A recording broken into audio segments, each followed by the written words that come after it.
Thank you, Senator Haruna, for holding this hearing and for your leadership on behalf of students with disabilities. My name is Stephanie Smith-Lee, and I'm the Policy and Advocacy Co-Director of the National Down Syndrome Congress, and I served as Director of the Office of Special Education Programs, or OSEP, under President George W. Bush. I want to begin with something I learned during my years at the Department of Education. Special education does not work in isolation from education. That may sound obvious, but it is at the heart of why I believe special education belongs in the Department of Education. Students with disabilities are students first. They participate in general education classes, they graduate from high school, and seek higher education and employment. Their education should not be separated from the federal agency responsible for education or from other education programs. I saw that value firsthand as OSEP director. The Individuals with Disabilities Education Act, or IDEA, works because the Department of Education combines accountability with partnership. OSEP monitors states to ensure compliance and accountability. OSEP monitors the states, and it also helps states succeed through guidance, technical assistance, data, and support for families and educators. My late daughter Laura is one reason this matters so much to me. Laura was born with Down syndrome in 1982. When she was born, my husband and I were told that she might never learn, work, or live in the community. We were even urged to put her away. Instead, Laura received early intervention and transition services, had access to the general education curriculum, and attended an inclusive college program. She took the subway into downtown Washington, D.C. to her job at the World Bank, and she lived in a townhouse with support. Those predictions about Laura's life were wrong. Her life reflects 5 decades of progress in educating students with disabilities.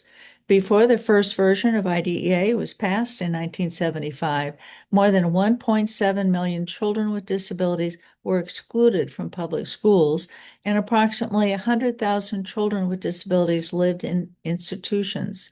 Today, more than 8 million infants, toddlers, children, and youth receive services under IDEA. We should be building on that progress, not dismantling the federal infrastructure that helped make it possible.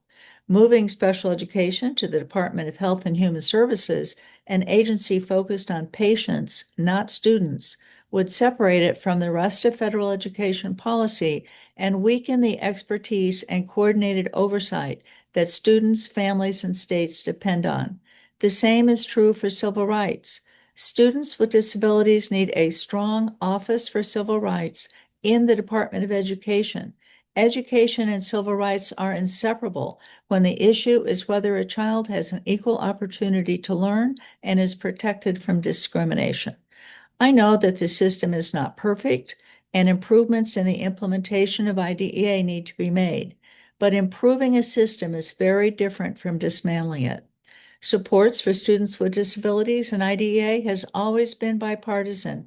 I joined with a bipartisan group of former federal special education leaders from every administration going back to the Nixon administration to urge Congress not to transfer special education to another department and not to dismantle the Department of Education.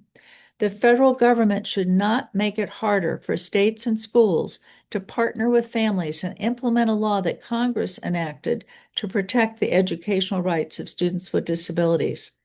For families like mine, this is not about defending a federal department. It is about protecting a federal commitment to children. Laura's generation benefited from that commitment. The children coming behind her deserve the same opportunity.